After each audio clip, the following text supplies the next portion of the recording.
Good morning, everyone. Dear students, I am Dr. Rajni CV, Assistant Professor, Department of English, GFGC, Banavara. Today I am going to discuss a poem, Shall I Compare Thee to a Summer's Day? The poem is written by William Shakespeare. The poem has been prescribed by University of Mysore for BA first semester.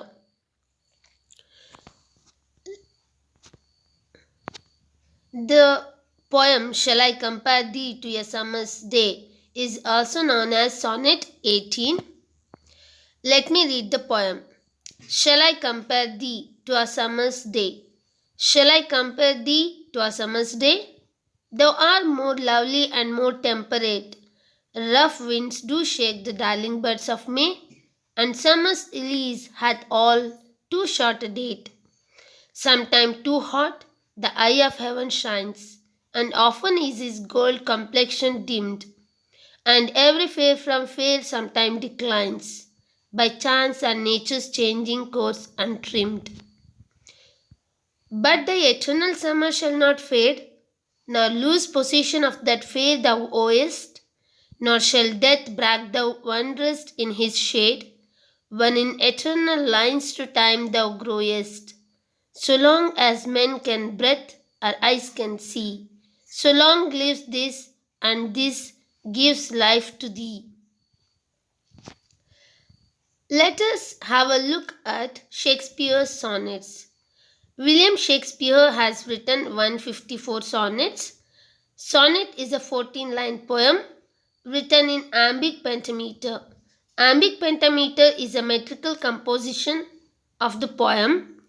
Iambic pentameter line has 5 feet each, consisting an unstressed syllable followed by a stressed syllable. Shakespeare ಅವರು 154 ಸಾನೆಟ್ಗಳನ್ನ ಬರೆದಿದ್ದಾರೆ. ಎಲ್ಲ ಸಾನೆಟ್ಗಳ 14 ಲೈನಿನ 14 ಸಾಲಿನ ಪದ್ಯಗಳಾಗಿರುತ್ತೆ.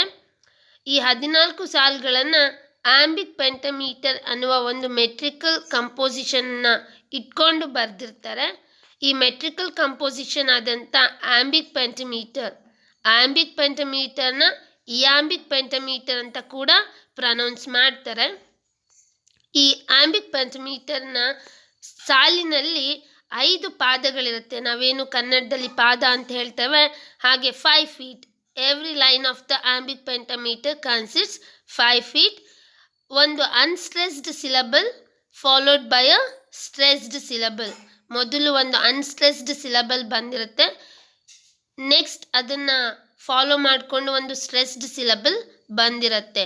Syllable is a time taken to pronounce a letter or the word. Syllable ಅಂದರೆ ಏನು ಅಂದರೆ, ನಾವು ಒಂದು ಪದವನ್ನು ಅಥವಾ ಒಂದು ಅಕ್ಷರವನ್ನು ಪ್ರನೌನ್ಸ್ ಮಾಡೋದಕ್ಕೆ ತೆಗೆದುಕೊಳ್ಳುವ ಸಮಯವನ್ನು ನಾವೇನು ಹೇಳ್ತಿದ್ದೀವಿ, ಸಿಲಬಲ್ ಅಂತ ಹೇಳ್ತಾ ಇದ್ದೇವೆ. ಸ್ಟ್ರೆಸ್ಡ್ ಮತ್ತು ಅನ್ಸ್ಟ್ರೆಸ್ಡ್ ಅಂದರೆ ಎಷ್ಟು ಸಮಯ ತೆಗೆದುಕೊಳ್ತೇವೆ. ಜಾಸ್ತಿ ಸಮಯ ತೆಗೆದುಕೊಂಡು ಪ್ರನೌನ್ಸ್ ಮಾಡೋದನ್ನು ನಾವು ಸ್ಟ್ರೆಸ್ಡ್ ಸಿಲಬಲ್ ಅಂತ ಕರಿತೇವೆ. ಸ್ವಲ್ಪ ಸಮಯ ತೆಗೆದುಕೊಂಡು ಪ್ರನೌನ್ಸ್ ಮಾಡುವಂತಹ, ಹೆಚ್ಚು ಒತ್ತಡವನ್ನು ಹಾಕದೆ ಪ್ರನೌನ್ಸ್ ಮಾಡುವಂತಹ ಅಕ್ಷರಗಳನ್ನ, ಪದಗಳನ್ನ ಅನ್ಸ್ಟ್ರೆಸ್ಡ್ ಸಿಲಬಲ್ ಅಂತ ಕರಿತೇವೆ. ಶೇಕ್ಸ್ಪಿಯರ್ ಸಾನೆಟ್ಗಳನ್ನ ಎಲಿಜಬೆಥನ್ ಸಾನೆಟ್ ಅಂತ ಸಹ ಕರೀತಾರೆ. Shakespeare sonnets have 3 quatrains and 2 final couplets. Shakespeare ಸಾನೆಟ್ನ ಹೇಗೆ ಡಿವೈಡ್ ಮಾಡ್ತಾರೆ ಅಂದರೆ, 3 quatrains consisting of 4 lines each. ಪ್ರತಿಯೊಂದು ಕ್ವಾಟ್ರೈನ್ನಲ್ಲಿ 4 ಸಾಲುಗಳಿರುತ್ತೆ. ಅಂತಹ 4 ಸಾಲಿನ 3 ಸ್ಟ್ಯಾನ್ಸಾಗಳು ಇರುತ್ತೆ ಶೇಕ್ಸ್ಪಿಯರ್ ಸಾನೆಟಲ್ಲಿ. ಹಾಗೆ ಫೈನಲ್ ಕಪ್ಲೆಟ್ ಅಂದರೆ 2 ಸಾಲಿನ ಕೊನೆಗೆ ಬರುವಂಥ ಒಂದು ಸ್ಟ್ಯಾನ್ಸಾ ಇರುತ್ತೆ. ರೈಮ್ ಸ್ಕೀಮ್, ಪ್ರಾಸ ಹೇಗಿರುತ್ತೆ ಅಂದರೆ, ಮೊದಲ 3 quatrain A B C D E F ಅಂತ ಇರುತ್ತೆ ಅದರ ರೈಮ್ ಸ್ಕೀಮ್. ಹಾಗೆ ಫೈನಲ್ ಕಪ್ಲೆಟ್ನ ರೈಮ್ ಸ್ಕೀಮ್ ಜಿ ಆಗಿ ಬಳಸ್ಕೊಂಡಿರ್ತಾರೆ. ಅಂದರೆ ಕೊನೆಯ ಪ್ರಾಸ ಮೊದಲನೇ ಸಾಲಲ್ಲಿ ಏನಿರುತ್ತೆ ಅದೇ ಪ್ರಾಸ ನಂತರದ ಸಾಲಲ್ಲೂ ಕೂಡ ಬಂದಿರುತ್ತೆ. Themes. Let's look at the themes of the sonnets. Many of these poems, many of the sonnets of Shakespeare deals with the theme of love and time. ಅವರ ಸಾನೆಟ್ಗಳು ಯಾವುದ್ರ ಬಗ್ಗೆ ಮಾತಾಡುತ್ತೆ ಅಂದರೆ ಪ್ರೀತಿ ಮತ್ತು ಸಮಯದ ಬಗ್ಗೆ. ಅವರು ಯಾವ ರೀತಿ ಪ್ರೀತಿಯನ್ನು ಹೇಳ್ತಾರೆ ಅಂದರೆ he talks about true love which surpasses or outlast time. ಈ ಕಾಲನ ಸೆಳೆತಕ್ಕೆ ಸಿಗದೆ ಹಾಗೆ ಎಟರ್ನಲ್ ಆಗಿ ಪ್ರೀತಿ ಅನ್ನೋದು ಉಳಿಯುತ್ತೆ, ಬದಲಾವಣೆಗೆ ಒಳಪಡದೆ ಹಾಗೆ ಉಳಿಯುತ್ತೆ ಅನ್ನೋ ರೀತಿ ಪ್ರೀತಿ ಬಗ್ಗೆ ಹೇಳ್ತಾರೆ. ಹಾಗೆ ಪ್ರೀತಿ ಮತ್ತು ಸಮಯವನ್ನು ಎರಡನ್ನು ಮೀರಿ ಒಂದು ವಿಷಯ ಬೆಳೆಯುತ್ತೆ, ಒಂದು ವಿಷಯ ಉಳಿಯುತ್ತೆ ಅಂತ ಹೇಳ್ತಾರೆ. ಅದೇನು ಅಂದರೆ ಪೊಯೆಟ್ರಿ. ಕಾವ್ಯಗಳು ಅಥವಾ ಸಾಹಿತ್ಯ ಅನ್ನೋದು ಈ ಸಮಯ ಮತ್ತು ಪ್ರೀತಿಯನ್ನು ಮೀರಿ ಬೆಳೆದಿರುತ್ತೆ, ಅವೆರಡನ್ನು ಮೀರಿ ನಿಂತಿರುತ್ತೆ. ಈ ಕಾಲ ಸಮಯದ ಸೆಳೆತಕ್ಕೆ ಸಿಗದೆ ಎಟರ್ನಲ್ ಆಗಿ ಇಮಾರ್ಟಲ್ ಆಗಿ ಕಾವ್ಯ ಉಳಿಯುತ್ತೆ, ಅದಕ್ಕೆ ಕೊನೆ ಅನ್ನೋದಿಲ್ಲ ಅನ್ನೋ ರೀತಿ ಮಾತಾಡ್ತಾರೆ. On the other hand, he discusses about beauty, death, friendship, power of the beloved and suffering of the lover. These are also the themes of his poems. Yes, as we knew, Shakespeare has written 154 sonnets. That 154 sonnets have been divided into two groups. 154 ಸಾನೆಟ್ಗಳನ್ನ 2 ಭಾಗಗಳಾಗಿ divide ಮಾಡಿದ್ದಾರೆ. 126 sonnets addressed to a young man, good looking young man, fair youth. ಆ 154 ಸಾನೆಟ್ಗಳಲ್ಲಿ 126 ಸಾನೆಟ್ಗಳು ಒಬ್ಬ ಯುವಕನನ್ನು address ಮಾಡಿ, ಯುವಕನ ಸೌಂದರ್ಯವನ್ನು, ಯುವಕನ ಯೌವನವನ್ನು address ಮಾಡಿ ಬರೆದಿದ್ದಂಥದ್ದಾಗಿದೆ. Remaining 28 sonnets are addressed to a mysterious dark lady. Remaining 28 ಸಾನೆಟ್ಗಳನ್ನ ಅವರು ಒಬ್ಬ ಕಪ್ಪು ಮಹಿಳೆಯನ್ನು ಕುರಿತು ಬರೀತಾರೆ. What are the things the poet discuss in these 126 sonnets which are addressed to a young man? Young ಮ್ಯಾನ್ನ ಅಡ್ರೆಸ್ ಮಾಡಿ ಬರೆದಿರುವಂತಹ ಸಾನೆಟ್ಗಳಲ್ಲಿ ಯಾವುದ್ರ ಬಗ್ಗೆ ಮಾತಾಡಿರ್ಬೋದು? Through the poem, through the sonnets, the poet wants to preserve young man's beauty. The poet believes that beauty of young man could be eternalized, could be immortalized through the lines of poetry. ಅವ್ರೇನಂತ ಯೋಚನೆ ಮಾಡ್ತಿದ್ದಾರೆ, ಅವ್ರೇನಂತ ನಂಬ್ತಿದ್ದಾರೆ ಅಂದರೆ ಈ ಯುವಕನ ಸೌಂದರ್ಯವನ್ನು, ಯುವಕನ ಯೌವನವನ್ನು ಹಾಗೆ ಹಿಡಿದಿಡ್ಬೋದು, ಅದು ಏನು ಬದಲಾವಣೆಗೆ ಒಳಪಡದೆ ಹಿಡಿದಿರ್ಬೋದು. ಎಲ್ಲಿ ಅಂದರೆ ಕಾವ್ಯದ ಸಾಲಿನಲ್ಲಿ ಆ ಯೌವನವನ್ನು, ಆ ಸೌಂದರ್ಯವನ್ನು ಹಿಡಿದಿಡ್ಬೋದು ಅಂತ ಹೇಳ್ತಾರೆ. As I said in the previous discussion that poetry has the capacity, literature has the capacity or ability to preserve, ability to immortalize young man's beauty. ಅವರು ಪೊಯೆಟ್ ಏನಂತ ಹೇಳ್ತಾ ಇದ್ದಾರೆ, ಏನಂತ ತೋರಿಸ್ತಿದ್ದಾರೆ ಅಥವಾ ಏನಂತ ನಂಬ್ತಾರೆ ಅಂದರೆ ಆ ಯುವಕನ ಸೌಂದರ್ಯವನ್ನು, ಯುವಕನ ಯೌವನವನ್ನು ಇಮಾರ್ಟಲೈಸ್ ಮಾಡ್ಬೋದು, ಎಟರ್ನಲ್ ಮಾಡ್ಬೋದು, ಅದಕ್ಕೆ ಕೊನೆ ಇಲ್ಲದೇ ಇರುವ ಹಾಗೆ ಒಂದು ಅನಂತತೆಯನ್ನು ಕೊಡ್ಬೋದು. ಯಾವುದ್ರ ಮೂಲಕ ಅಂದರೆ through poetry, through the lines of poetry, through literature ಅಂತ ಹೇಳ್ತಾರೆ. Let's have a look at the summary of the poem.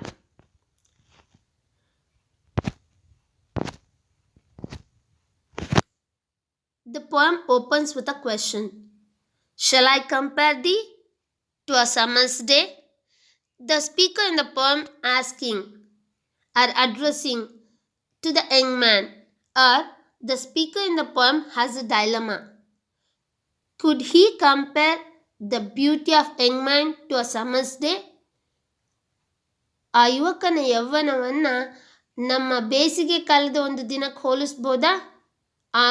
ಸರಿ ಹೋಗುತ್ತಾ? ಆ ಒಂದು ಡೈಲಮಾ ಇದೆ ಅಂತ ಒಂದು ದ್ವಂದ್ವ ನಮ್ಮ ಸ್ಪೀಕರ್ ಮನಸ್ಸಲ್ಲಿದೆ. ಅದಕ್ಕೆ is questioning himself. At the same time he might have questioning the fair youth. Shall I compare thee to a summer's day? ನಾನು ನಿನ್ನನ್ನು ಒಂದು ಬೇಸಿಗೆ ಕಾಲದ ದಿನಕ್ಕೆ ಹೋಲಿಸ್ಬೋದಾ ಅಂತ ಕೇಳ್ತಾ ಇದ್ದಾರೆ.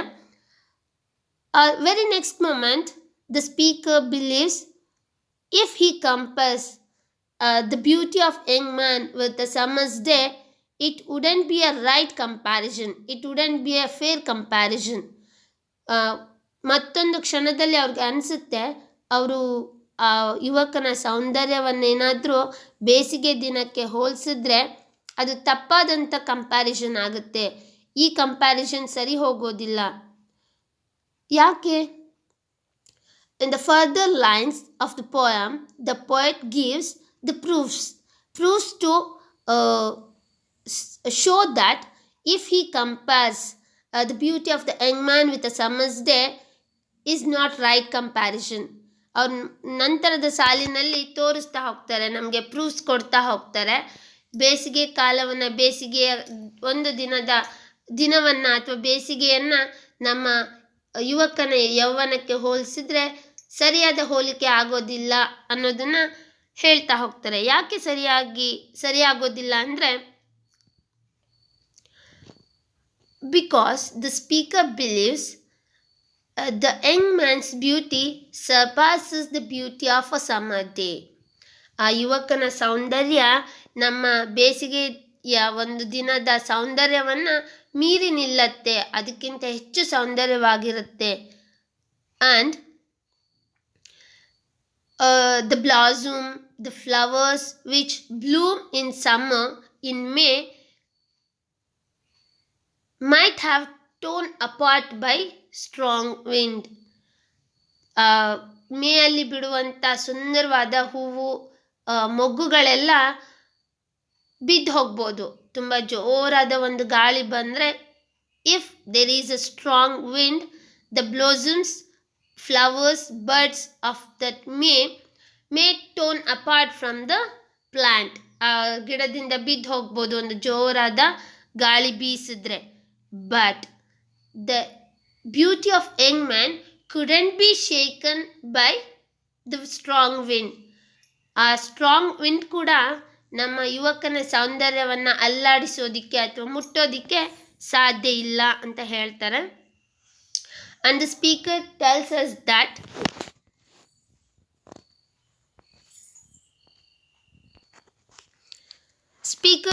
us that beauty of the young man surpasses the beauty of May, beauty of summer.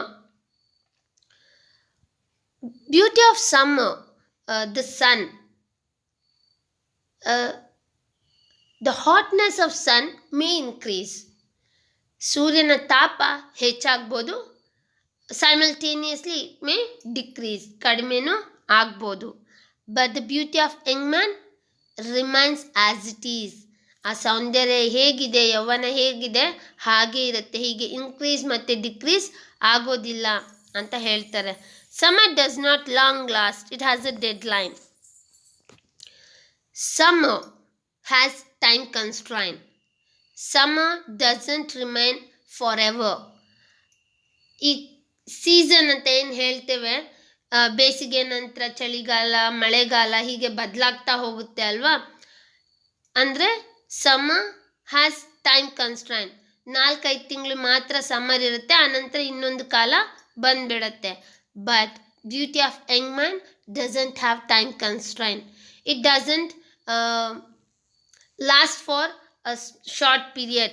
ಅದು ಯಾವುದೋ ಒಂದು ಚಿಕ್ಕ ಪೀರಿಯಡ್ಗೆ ಇರೋದಿಲ್ಲ. ಅವರ ಸೌಂದರ್ಯ ಅದು ಯಾವಾಗಲೂ ಇರುತ್ತೆ. Beauty of young man doesn't have a deadline. ಇಲ್ಲಿವರೆಗೂ ಅವರ ಯೌವನ ಇರುತ್ತೆ, ಇಲ್ಲಿವರೆಗೂ ಅವರ ಸೌಂದರ್ಯ ಇರುತ್ತೆ, ಆನಂತರ ಇರೋದಿಲ್ಲ.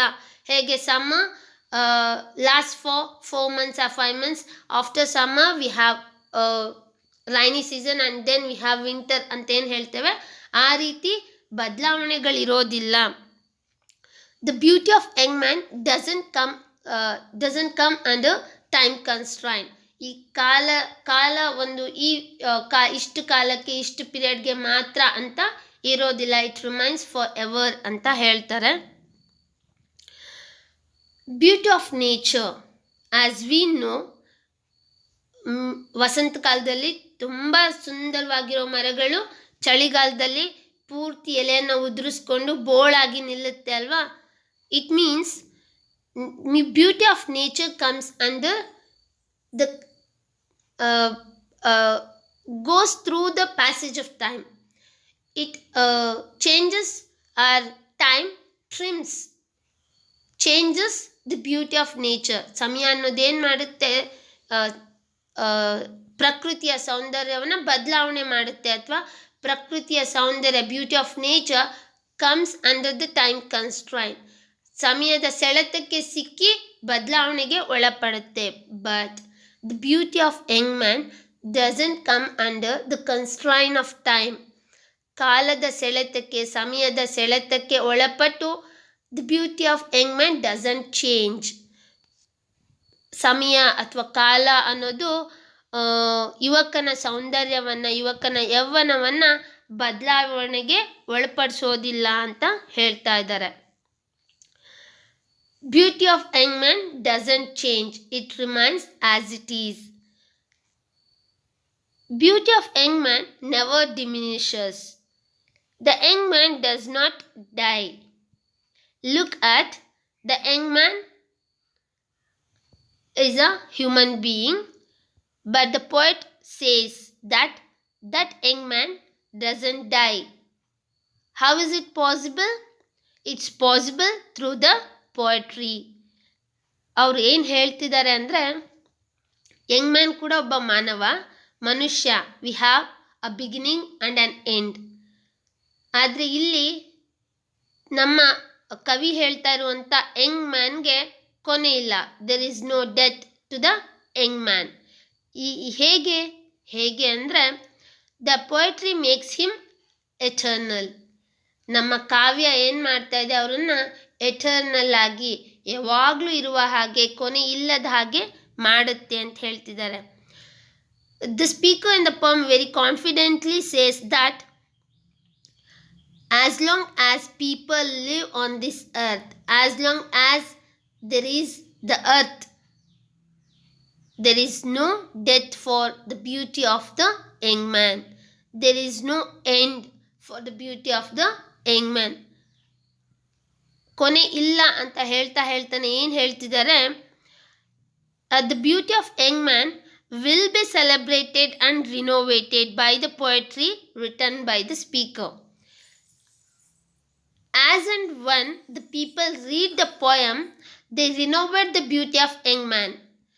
ಯಾವಾಗ ಜನರು ಈ ಕವಿ ಬರೆದಿರೋಂಥ ಕವಿತೆಯನ್ನು ಓದ್ತಾರೆ, ಆಗ ಯಂಗ್ ಮ್ಯಾನ್ನ ಬ್ಯೂಟಿ ಏನಾಗುತ್ತೆ, ರಿನೋವೇಟ್ ಆಗುತ್ತೆ, ರಿನ್ಯೂವಲ್ ಆಗುತ್ತೆ, ಮತ್ತೆ ಹೊಸದಾಗಿ ಜನ್ಮವನ್ನು ತಾಳುತ್ತೆ. For an example, the way I'm explaining the poem, someone else may explain even better, the best. ಆಗ ಏನಾಗುತ್ತೆ, ನಮ್ಮ ಯೂತ್ ಒಬ್ಬ ವ್ಯಕ್ತಿಯನ್ನು ವರ್ಣಿಸ್ತಾ ಇದ್ದಾರಲ್ವ, ಅವರ ಸೌಂದರ್ಯ ಮತ್ತು ಯೌವನ ಇನ್ನೂ ಹೆಚ್ಚಾಗುತ್ತೆ. The similar way the poet says, beauty of young man renovates every time the people read out the poem, read his poetry.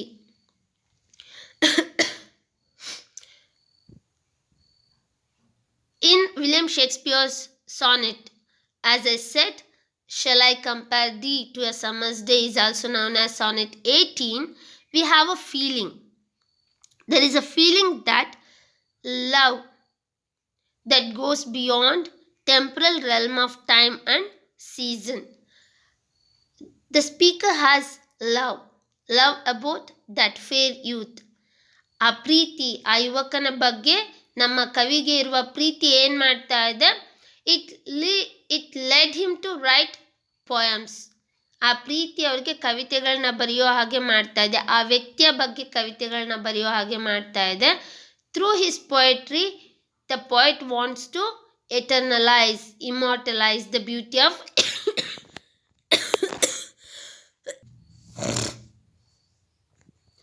The love poet has for that youth makes him to write poetry. Through the poetry, the poet immortalizes the beauty of young man. Let us have a discussion, a line by line discussion of the poem. Shall I compare thee to a summer's day? Should I compare you? Should I compare you to a summer's day? Thou art more lovely and more temperate. Thou art, you are. You are more lovely and more temperate. Your beauty surpasses the beauty of summer. Can I compare you to the summer day? Rough winds do shake the darling buds of May.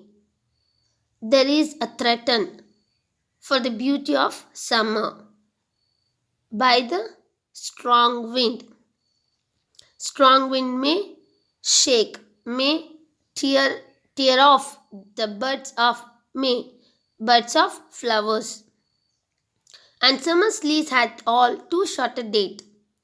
Summer has a time constraint. Summer remains for a short period. Sometime too hot the eye of heaven shines. The eye of heaven is the sun. The sun sometimes shines very hot. It's impossible to bear that hotness. But your beauty is always bearable.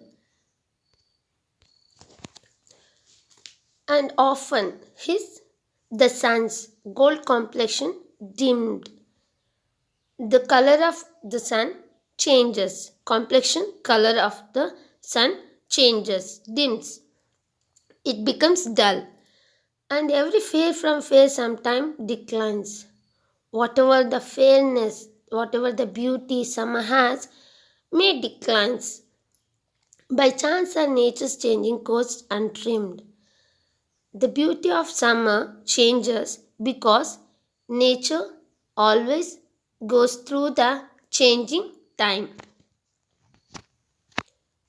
But the eternal summer shall not fade, but the beauty you have, the summer you have in your beauty doesn't change. It doesn't fade. ಬದಲಾಗೋದೇ ಇಲ್ಲ ಹಾಗೆ ಇರುತ್ತೆ. Nor lose possession of that fair thou owest. The possession of beauty you have. The possession of youth you have. ಏನು ಸೌಂದರ್ಯ ಮತ್ತು ಯೌವನವನ್ನು ನೀನು ಹೊಂದಿದೆಯಾ wouldn't loose. ನಿನ್ನಿಂದ ಅದು ದೂರ ಹೋಗೋದೇ ಇಲ್ಲ. Nor shall death brag thou wanderest in his shade. Death doesn't have that much strength to snatch your beauty, snatch you and hide himself, or take you under the shade of death. ಆ ಸಾವಿಗೆ ಕೂಡ ಅಷ್ಟು ಶಕ್ತಿ ಇಲ್ಲ ನಿನ್ನ ಸೌಂದರ್ಯವನ್ನು, ನಿನ್ನನ್ನು ತನ್ನ ನೆರಳಿಗೆ ಸೆಳೆದುಕೊಳ್ಳೋದಿಕ್ಕೆ ಅಂತ ಹೇಳ್ತಿದ್ದಾರೆ. How is it possible? This is possible through lines to time thou growest. ನನ್ನ ಪದ್ಯದ ಸಾಲುಗಳು ಏನು ಮಾಡ್ತಾ ಇದೆ? Eternal lines of the poem, eternal lines of literature makes you eternal, makes you immortal. ಈ ಪದ್ಯದ ಸಾಲುಗಳು ನಿನಗೆ ಶಾಶ್ವತತೆಯನ್ನು, ಅನಂತತೆಯನ್ನು ಕೊಡುತ್ತೆ ಅಂತ ಹೇಳ್ತಿದ್ದಾರೆ. So long as men can breathe, our eyes can see,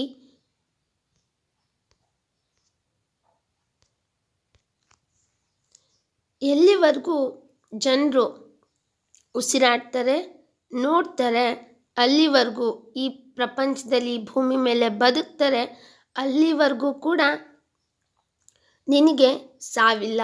ನಿನ್ನ ಸೌಂದರ್ಯಕ್ಕೆ, ನಿನ್ನ ಯೌವನಕ್ಕೆ ಸಾವಿಲ್ಲ ಅಂತ ಹೇಳ್ತಾ ಇದ್ದಾರೆ.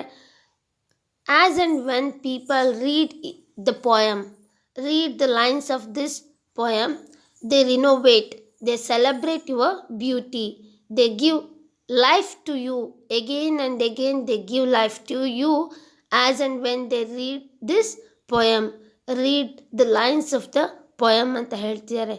ಪದ್ಯದ ಸಾಲುಗಳನ್ನ ಮತ್ತೆ ಮತ್ತೆ ಅವರು ಓದ್ತಾರೆ ಅಲ್ವಾ, ಆ ಓದಿನ ಮೂಲಕ, ಜನರ ಓದಿನ ಮೂಲಕ ನಿನಗೆ ಪುನರ್ಜನ್ಮ, ಮತ್ತೆ ಮತ್ತೆ ಒಂದು ಹೊಸ ಜನ್ಮ ಸಿಗತ್ತೆ ಅಂತ ಹೇಳ್ತಾರೆ.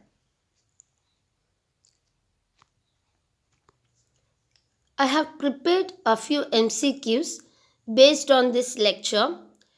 I will send this PPT to the Google Classroom. After listening to this lecture, you just go through that PPT and try to answer those MCQs based on this lecture. Thank you.